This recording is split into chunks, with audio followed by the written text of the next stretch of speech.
Lousy script at hindi pang award-winning. Ito ang matinding sagot ng Malacanang sa aligasyong umabot umano sa higit 800 bilyong piso ang inihatid na pera sa pamamagitan ng mga maleta para sa matataas na opisyal ng bansa, kabilang ang Pangulo. Sina Mortel sa balita. Paulit-ulit na kasinungalingan laban sa Pangulo. Direktang sinagot ni Palace Press Officer Undersecretary Claire Castro ang mga akusasyong ibinabato laban kay Pangulong Ferdinand Marcos Jr. Ito ay matapos sumarap sa media ang 18 umano'y dating security personnel na ex-Congressman Saldico.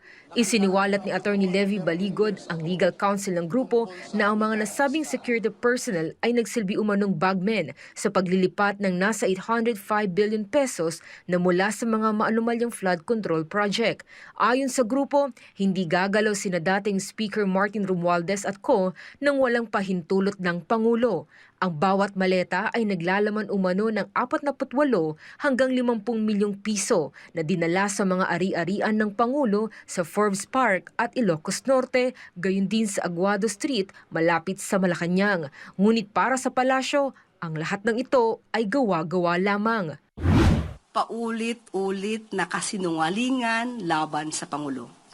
Lousy script. Hindi pang award-winning. Hindi malinis. Alam mo na may kasinungalingan. So, sino ba ang nasa likod nito? Siguro dapat malaman nyo kung sino ba yung may-ari ng sasakyan na siyang sumundo sa kanila matapos ang press briefing or press con nila. So, ulit-ulit na kasinungalingan.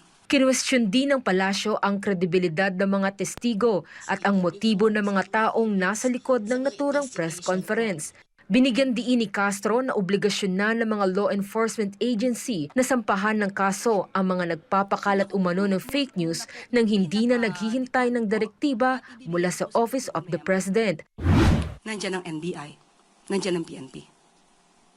Dapat malaman nila to, obligasyon nila na kasuhan ang mga nagpapakalat ng fake news.